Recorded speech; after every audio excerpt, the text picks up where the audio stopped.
right here. One psychedelic drug, science and society. But yeah, we're gonna get through a few pages today. Probably gonna be like the other one. It's gonna be a part one and a part two, and it's gonna be a good read. So let's get into it under this beautiful Wednesday, cause sun is shining. Well, not really. Well, sun is shining, but there's clouds covering the sun, so it's that shining, but it's that grayness. So it's pretty beautiful outside. But yeah, the history of humans' use of plants, mushrooms, and animals for their psychedelic effect is far older than written history and probably predates the appearance of the modern human species. Ronald Siegel and Terence McKenna, for example, suggest that our ape-like ancestors imitated other animals by eating things that caused unusual behavior. In this way, they discovered the earliest mind-altering substances. Yep. There is growing physical evidence that many ancient cultures used psychedelics for their effects on consciousness. Archaeologists have uncovered ancient African images of mushrooms sprouting from a human body. That's pretty cool. And recent discoveries of prehistoric northern European rock art strongly suggest that the influence of psychedelically altered consciousness. Some authors have proposed that language developed. Hold up, y'all. That's my ball, all right? Not me. But developed out of psychedelically enhanced appreciation of and associations with early hominid mouth sounds. Others suggest that psychedelic states formed the basis of humans' earliest awareness of religious experience. The visions, ecstatic states, and flights of imagination made possible by psychedelic drugs gave these substances an important role in many ancient cultures. Hundreds of years of anthropological research have demonstrated that these societies use psychedelics to maintain social solidarity, aid the healing arts, and inspire artistic and spiritual creativity. The one thing, what was I going to say? When you're tripping balls on mushrooms, at least when I am, it gets me thinking that, like, the world needs to calm down some more, because nothing is really that serious. Like, it's only serious if you keep thinking it's serious, because whatever you think is how you're going to think, and however you think is how you're going to view the world. So, everybody needs to just chillax, take some mushrooms, and then realize the world is a beautiful place, and it's a beautiful place because we realize it's a beautiful place. And it could be different if we think differently. But New World Aboriginal people used and continue to use a wide range of mind-altering plants and mushrooms. Most of what we know about psychedelics come from investigating chemicals first found in Western Hemisphere materials, DMT, psilocybin, mescaline, and several LSD-like compounds. The depth and beneath of psychedelic plant used by New World's residents surprised and alarmed European settlers. What I was thinking of, no plugs have peyote. They don't have mescaline because it takes so long to grow. And the profit margin just isn't there. Just as important was the association of mind-altering substances with witchcraft. The church effectively suppressed information about the use of those materials in both the old and new worlds and persecuted bearers and participators of the knowledge. It is only in the last 50 years that we have realized that the Mexican Indian use of magic mushrooms did not entirely die out in the 16th century. In Europe, there was like little interest or access to psychedelic plants or drugs until the end of the late 1800s. Some authors describe their own psychedelic reactions to opium or hashish. But the amount required for psychedelic effects was difficult to consume, excess or dangerous. The situation began to change with the discovery of mescaline and peyote, a new world cactus. Let me get my mic. I need to fucking laying down on the floor, y'all. Alright. German chemists isolated mescaline from peyote in the 1890s. The more literally among those exploring its effect hailed an ability to open the gates of an artificial paradise. However, medicinal and psychiatric interest in mescaline was surprising, restrained, and researchers published only a limited number of papers by the end of the 1930s. The unpleasant nausea and vomiting that often occur with mescaline may have had something to do with the lack of interest in it. Another reason for the minimal enthusiasm about mescaline may have been that there are no scientific or medical contexts in which to understand its effects. Freudian psychoanalysis was the era's predominant force in psychiatry. While Freud himself was strongly attached to mind-altering drugs such as cocaine and tobacco, mind-altering.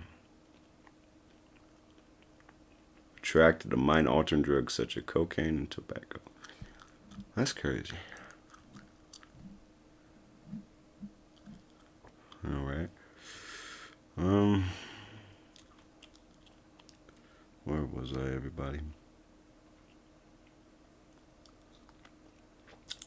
His students were less so in addiction. Freud's strongest religion and belief, spiritual or religious experience, was a defense against childish fears and wishes. This altitude probably did little to encourage investigations of mescaline and trapping its Native American spirituality. Then LSD made its revolutionary appearance in 1938. The Swiss chemist Albert Hofmann was working with ergot, a rye fungus, in the natural products division of Sandoz Laboratories, even then a major pharmaceutical company. He hoped to find a drug that might help stop uterine bleeding after uterine bleeding after childbirth. One of these ergot-based compounds was LSD-25, or lysergic acid dihalmide.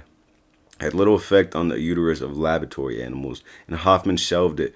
5 years later, a curious presentiment called Hoffman back to examine LSD, and he accidentally discovered its powerful psychedelic properties. The remarkable thing about LSD was that it brought on psychedelic effect on all doses a millionth of a gram, which meant that it had more than 1,000 times the strength of mescaline. In fact, Hoffman nearly overdosed himself with what he thought was too small a quantity to possibly mind-altering, 1/4 milligram. Hoffman and his Swiss colleagues were quick to publish their findings in the early 1940s because of the highly altered state of mind LSD produced and the traditional psychiatric context in which researchers explored it.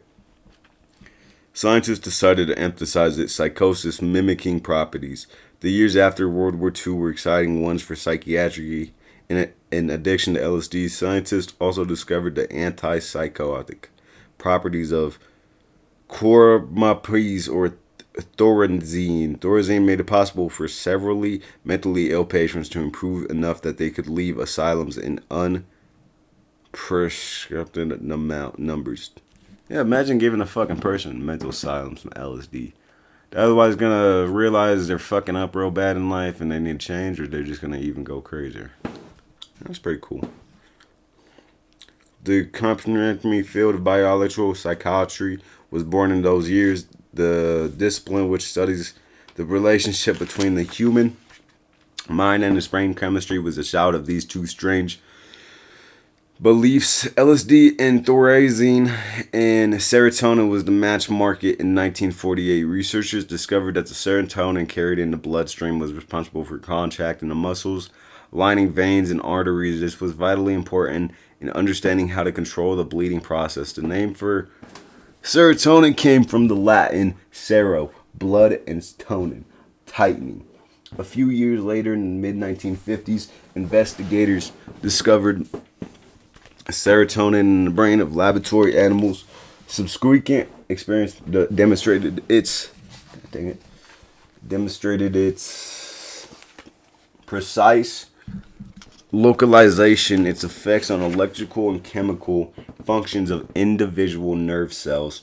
Drugs or surgery that modified serotonin containing areas of an animal's brain profoundly altered sexual and aggressive behavior, as well as sleep, wakefulness, and diverse array of basic biological functions. The presence and function of serotonin in the brain and in animal behavior clinched its role as the first known neurotransmitter. At the same time, scientists showed that LSD and serotonin molecules looked very much alike each other. They then demonstrated that LSD and serotonin completed from many of the small brain sites in some experiences. situations, LSD blocked off the effects of serotonin, and others, a psychedelic drug mimics serotonin's effects. These findings established LSD is the most powerful tool available for learning about brain-mind relationships.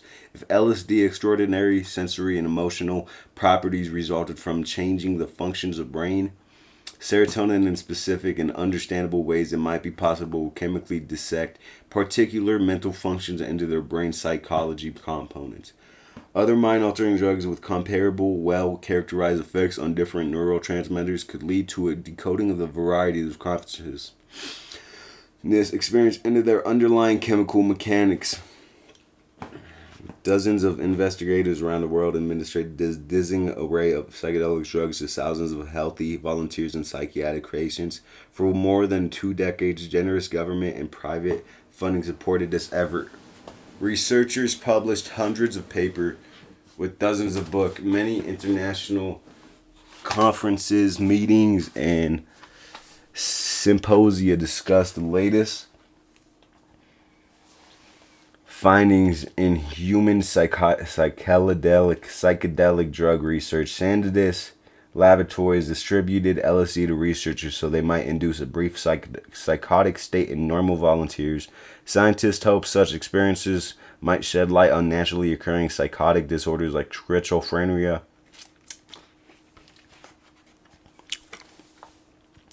Sandoz also recommended giving LSD to psychiatric interns to help them establish a sense of empathy for their Ooh, that's good. Sandoz also recommended giving LSD to psychiatric interns to help them establish a sense of empathy for their psychiatric patients. Because imagine, then they would just be bitching them. These young doctors were amazed by its temporary encounter with insanity, the raw encounter with their own previously unconscious memories and feelings led these psychiatrics to believe that these mind-loosening properties might enhance psychotherapy. Numerous research publications suggest that the normal mechanisms of talk therapy were much more effective with the addiction of psychedelic drug. Dozens of scientific articles described remarkable success in helping previously untreatable patients suffering from obsession and compulsion, most traumatic stress, eating disorders, anxiety, depression, alcoholism, and heroin dependence. The rapid breakthrough described by research using psychedelic drugs, psychotherapy, spurred other investigators to study these drugs' beneficial effects in despairing and pain-ridden terminally ill patients. While there was little effect on the underlying medicinal concepts, psychedelic psychotherapy in these patients had striking psychological effects.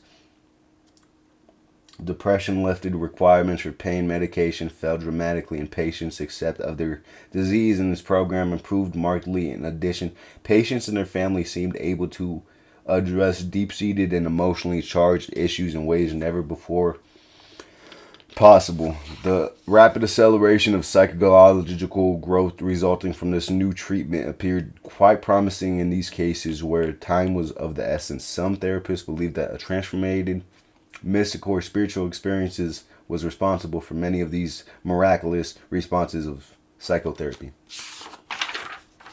In addition, it soon became apparent that the experiences described by volunteers under deep psychedelic influences were strikingly similar to those of practitioners of traditional Eastern meditation. The overlap between consciousness alteration induced by psychedelic drugs and that induced by meditation attracted the attention of writers outside of academics, including the English novelist and religious philosopher Aldous Huxley. Huxley underwent his own remarkable positive mescaline and LSD experiments under the watchful eye of Canadian psychiatrist Humphrey Osmond, who visited him in Los Angeles in 1950. Huxley, that's when my grandpa was born, bruh, soon wrote about his drug sessions and the mercy they inspired in him. His writings on the nature and the value of psychedelic drugs experiences were compelling and equivalent, inspiring many individuals' attempts to attain and researchers to elect spiritual enlightenment through psychedelic drugs, despite the fact that the idea simulated a massive the fuck out of here, fly. Go suck your fucking dick, nigga.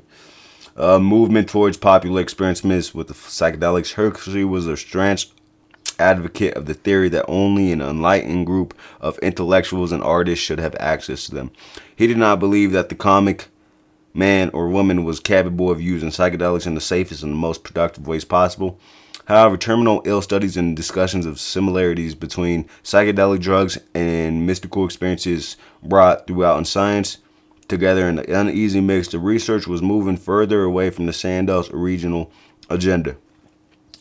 Complicating things further was LSD escape from the laboratory in the 1960s. Reports of emergency room visits, suicides, murders, birth defects, and broken chromosomes filled the media.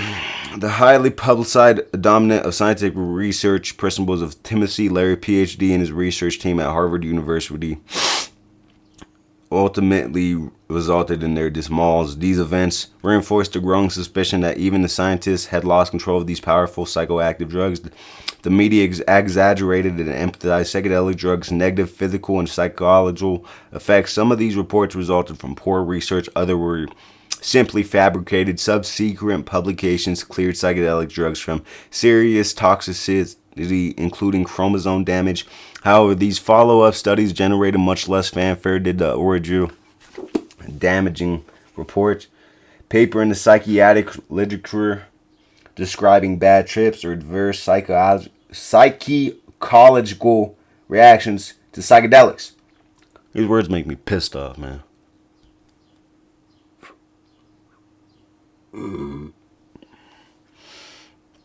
Alright.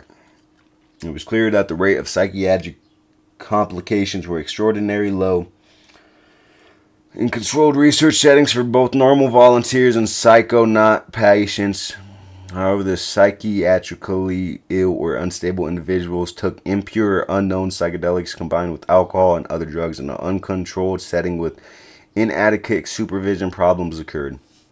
In response to the public anxiety about uncontrolled LSD use and over the objects of nearly every investigator in the field, the United States Congress passed a law in 1970 making LSD and other psychedelics illegal. The government told scientists to return their drugs. Paperwork requirements for obtaining and maintaining new supplies of psychedelics for research became a time-consuming and confusing burden, and there was little hope for new projects.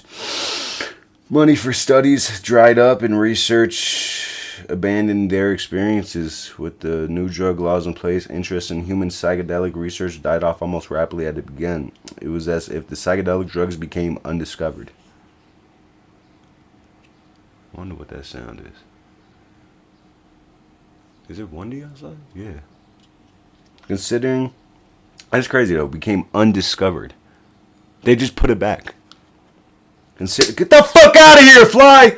Considering the tense pace of get the fuck out of here. Human pace with psychedelics 30 years ago, is amazing how little today's medicinal motherfucker. You're gonna get your whole fucking family killed, nigga. By the time I was a medicinal student in the mid-1970s, less than 10 years after the drug laws changed, psychedelics were the topic of just 2 lectures in my 4 years of study. Even this may have been more information about than studies received at most other medicinal work, because there was a research group performing animal studies at Albert Einstein's College of Medicine in New York, where I trained in the mid-1990s.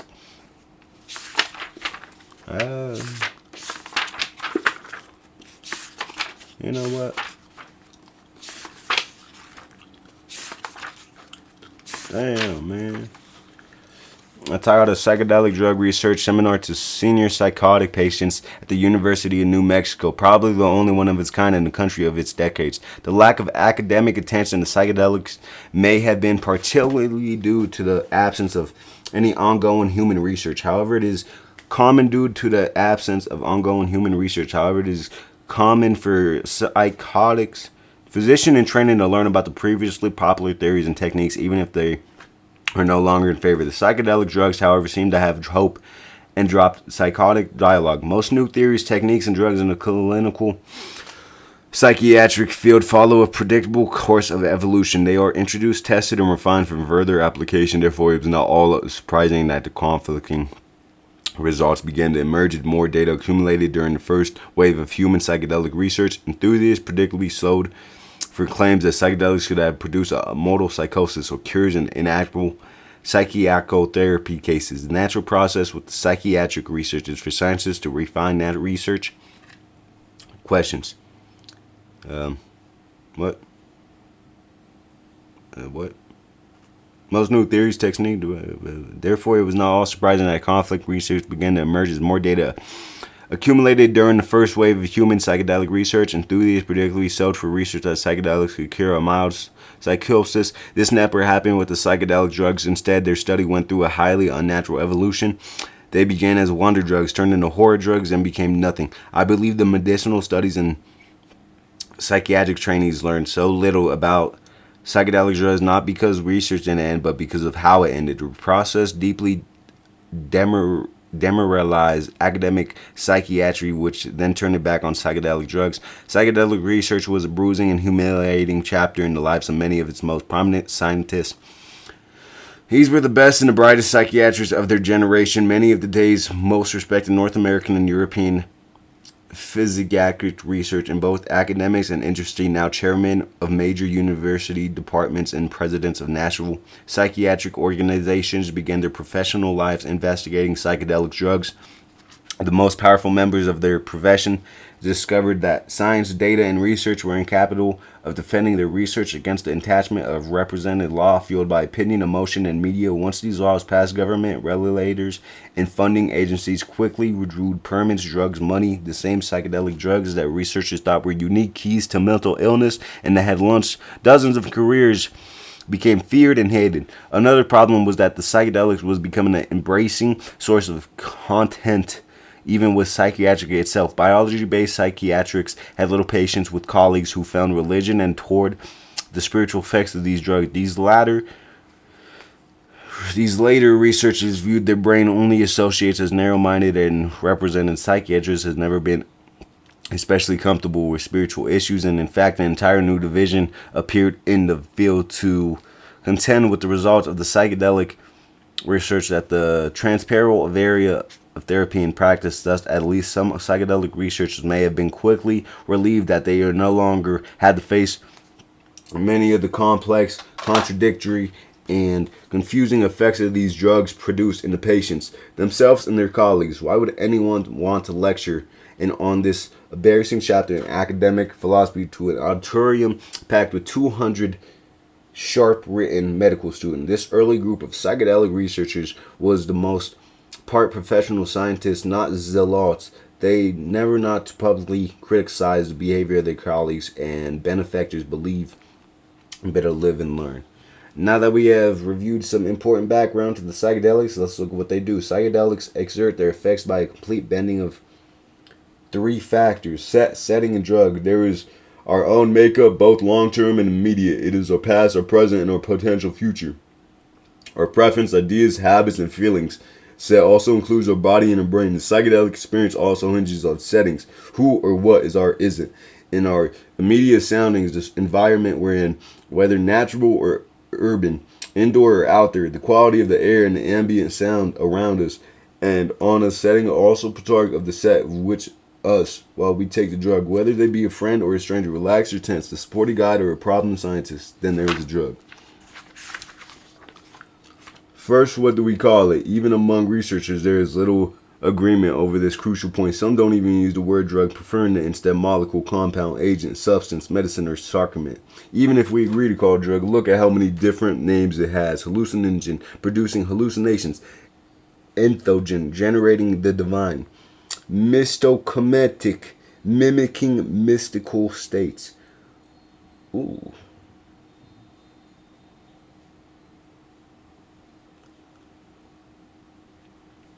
One again, producing dreams. Phanerothine, producing visible feelings. Visible feelings. Stimulating fantasy, psychedelic, mind disturbing, psychomimetic, and psychogen, mimicking or producing psychosis. This focus on name and not trivial. If everyone agreed about what a psychedelic it is or does, there's certainly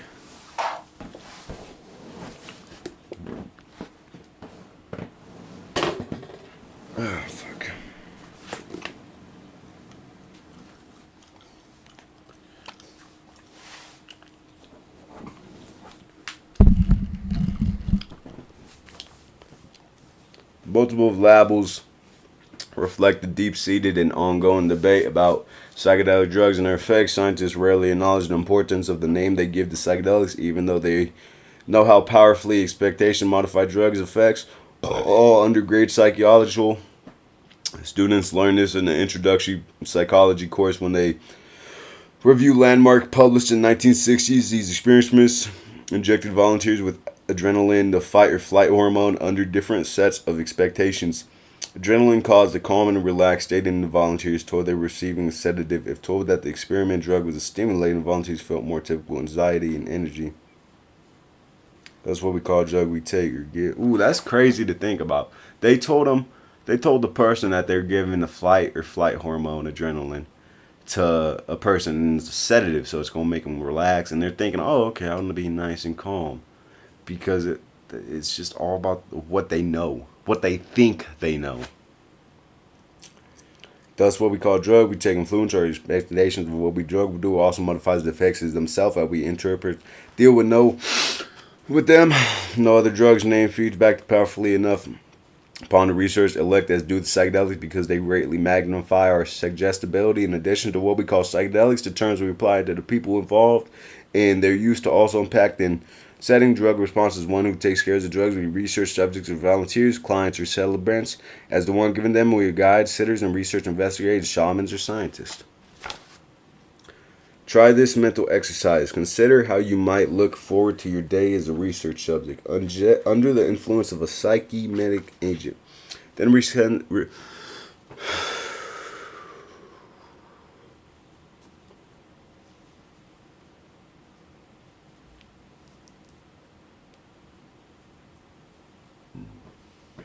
reconsider how you would feel about your role as a celebrant in a ceremony involving an entheogenic ceremony. How would these different contexts affect your interpretation about the hallucinations and intense mood swings brought on by the drug? Would you be going crazy or having an enlightenment experiment? Huh. I gotta take a picture of that, y'all.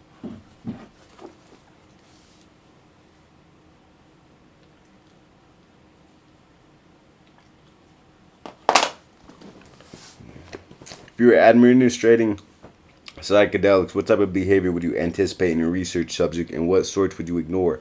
Much would depend upon whether you were given a schizotonic or a fantastic. You might encourage an out-of-body experiments in a shamanic context, but abort the same effects by giving an antipsychotic antidote in a psychometic one. Hallucinations is the most common medical term for psychedelic drugs, and it emphasizes the perceptual, mostly visual effects of these drugs. However, while perceptual effects of psychedelics are usual, they are not the only effects, nor are the necessary the most valued. The visions actually may be distractions from the more thought-out properties of the experience, such as intense euphoria, profound intellectual or spiritual insights, and the dissolving of the body's physical boundaries. Yep, because you can fucking roll around. You can, damn, that the body's physical boundaries, bro. I had night vision one time. I was rolling around. I was like legit fight or flight mode, bro. Adrenaline pumping. Fucking could have beat anybody's ass. Could have beat anybody's ass while having night vision. That's probably how it is for that fucking monk seal, bro. He's going around in the ocean, swimming, beating everybody's fucking ass. Nighttime. Daytime comes around, he's just chilling on the beach like a big-ass fat motherfucker, enjoying the sun. I prefer the serum psychedelic is mind manifesting over hallucination. Mind manifesting. It manifests into your mind. Thoughts and feelings that were hidden, covered up, forgotten, out of sight, maybe even completely unexpected, but nevertheless immediately present, depending upon set and setting the same drug at the same dose can cause vastly different responses in the same person. One day, very little happens. Another day, you soar full of ecstatic and insightful discoveries. And the next day, you struggle through a terrifying nightmare. The generic nature of psychedelic. Ooh, that's pretty crazy thing. Yeah, one day, you're all, yeah. The other day, like, oh, fuck, too much, oh my god. Other day, you're like, yeah, that's cool. Can refer to a particular style of art, clothing, or even especially in the intense of circumstances when it comes to the rational discussion drugs, psychedelic also stirs up powerful 1960s-based emotions and conflicts over unrelated political and psychological issues. Many of us now think counterculture, rebellious, liberal, or left wing when we see them. Psychedelic, I would take many chances. However, and used throughout this book, I think it is the best term we have. I hope not to offend anyone who finds the word objectable. No matter what we call them, most of us agree that the psychedelic drugs are physical, chemical things. It is at most basic level that we can begin to understand what they are and what they do. The diagrams according the following descriptions show that the chemical structures of various psychedelic compounds, the ball represent atoms, the most common of which is carbon, which is not labeled N. It signifies nitrogen, P phosphorus, and O oxygen. Numerous hydrogen atoms are attached to other atoms in the molecules. However, there are so many that they would unnecessarily clutter up the diagram, so I have not included them here.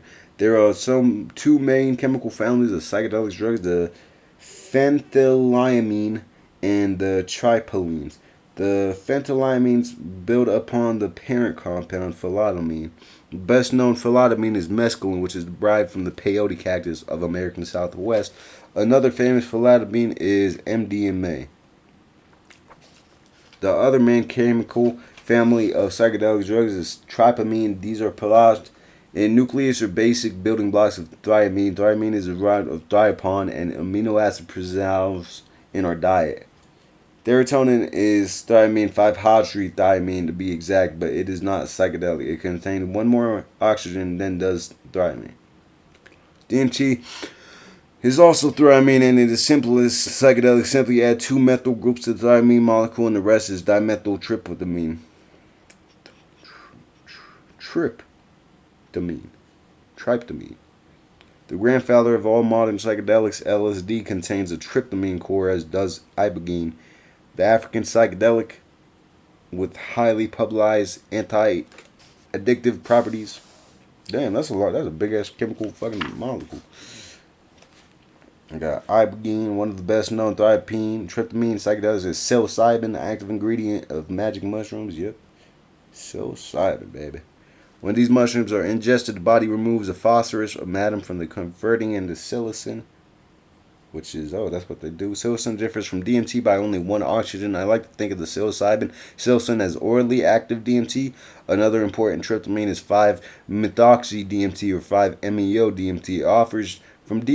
It differs from DMT by the addition of only one methyl group and one oxygen. Right. Many of the plants, fungi, and animals containing DMT also possess 5-MeO-DMT.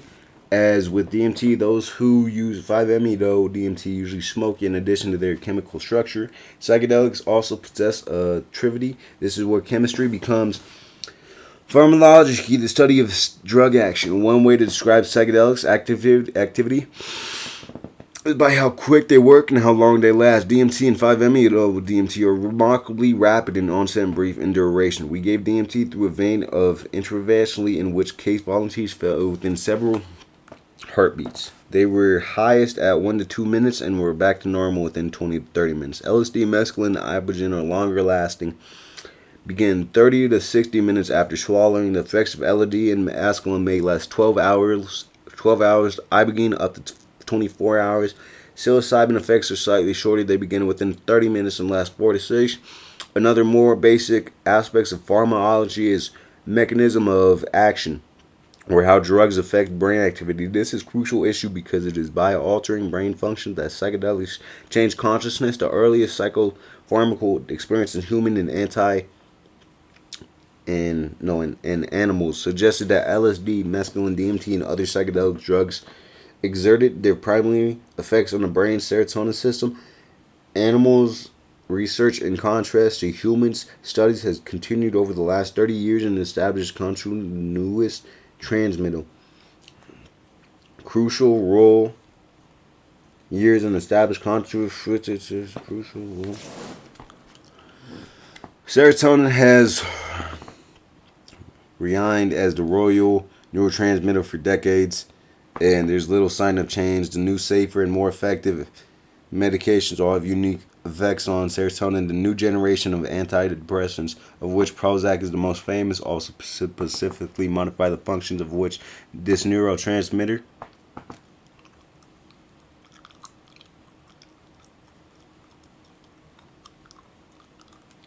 We now believe that psychedelic mimics the effects of serotonin and in some cases block them in others. Researchers are now concerned with determining which of the 20 or so different types of serotonin receptors psychedelics attached to. These multiple docking sites for serotonin exist in high concentration on nerve cells and brain areas, regulating a host of important psychological and psychic process, cardiovascular, hormone, and temperature regulation, as well as sleep, feeding, mood, perception, and motor control.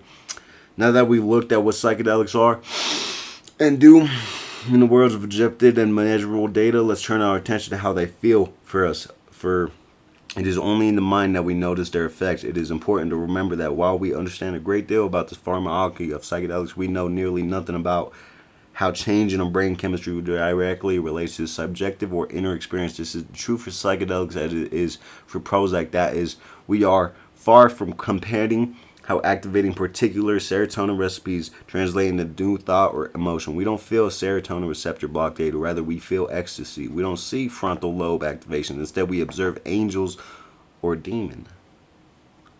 It is impossible to predict accurately what will happen after taking a psychedelic drug on any particular day. Nevertheless, we will generalize about the subject effects because we must gain a sense of typical response. We can do this by averting all of our own and other experiences, all the trips that have gone before us. By trip, I mean the full effects of a typical psychedelic drug like LSD, mescaline, psilocybin. A DMT trip is difficult to define, but we certainly know when we are having one. Yeah, yeah, we certainly do when you know I have one, because you're like, oh my fucking god! And then you're like, whoa, I'm on a roller coaster. The following descriptions do not apply to mild psychedelics such as MDMA.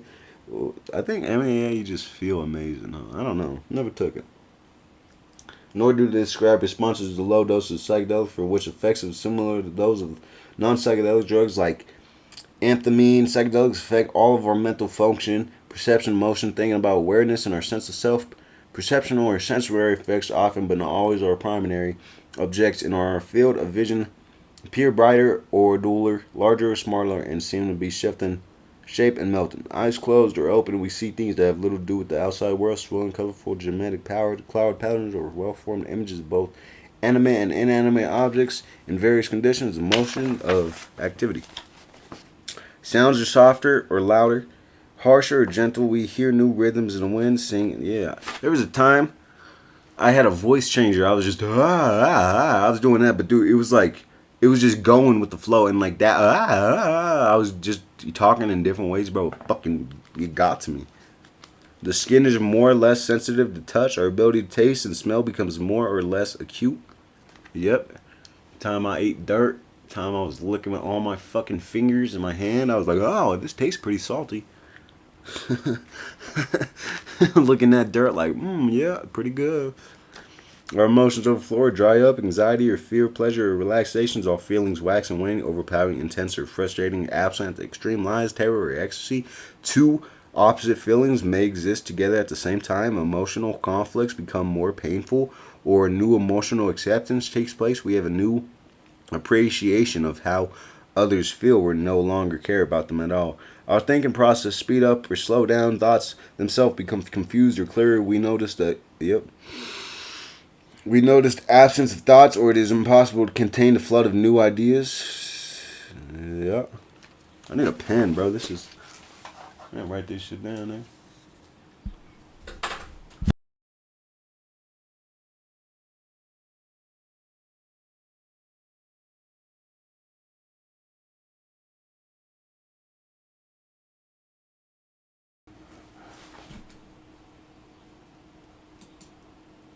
Alright, well, hopefully it's still working.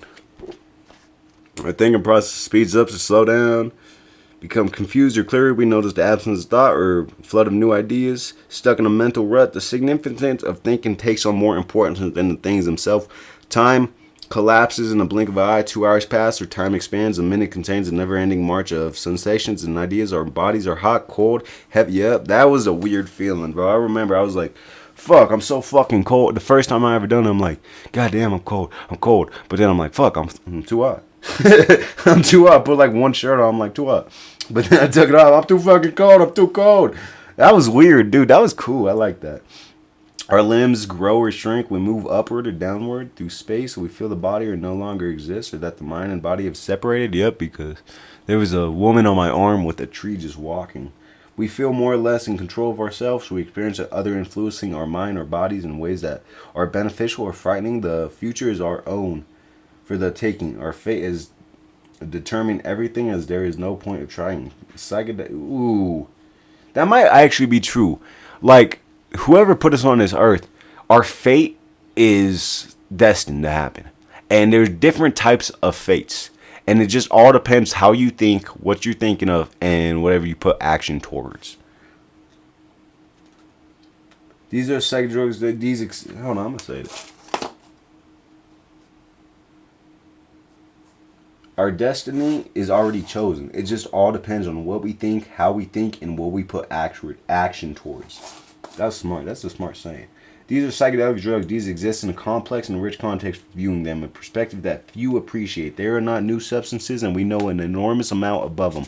They ushered in the modern era of biological, psychiatric, and their highly publicized abuse permanently ended an extraordinary, rich human research endeavor. It was into the seeing matrix of conflict, ambivalence, and controversy that I looked for a point of traction and a clear line of sight in order to formulate my own research agenda, where I would get a toehold. In which direction should I look? I need a key with the wish to open the lock. Keeping psychedelic research buried. Out of this virtual swamp emerged one small obscure molecule, DMT. It was the one I called I could not go. Even though I had a little idea of how I might get into it, nor could I possibly expect what I could learn. Yeah. Alright, y'all. I got so lost in the book, I didn't even remember it was a book talking about DMT. I just thought it was talking about all psychedelics in general, so that was pretty cool. We're on chapter 2. It says, what DMT is. We still got a good amount of pages. We're at page 43 right now. We're on chapter 2, what DMT is, and yeah. So we read the whole chapter today, y'all. Pretty cool. Pretty good book, and yeah, can't wait to read it tomorrow. I might even read it later tonight, because I ain't gonna lie to y'all boys, I've kind of been struggling with life. And it's not even I'm struggling with life, it's just I'm not even struggling, it's just I'm thinking I'm struggling, so I'm struggling. Like I said, it's all about your mind. But what I'm like struggling about is I get high and then I end up not doing any research. I don't end up working out. I don't end up reading a book. And I just realized, like, dude, all I have to do all day, since I don't have a job and since I'm out of school, dude, all I have to do all day is just work out, read books, do research, and have a good time. Ride my bike around, hop on my trampoline to burn calories, and it'll be a great time. But so since I realized that, I'm gonna get high, and I might watch Raw OG, and then before that, I'm gonna learn how to get the capture card set up, so I can play Mario or I can play something and hook it up to the PC, so I can make a good game while high. So yeah, but it's 1:20 now. Then that was a good little reading session, a good little hour. So thank you guys if you guys listen to the end, and happy Wednesday. Peace out.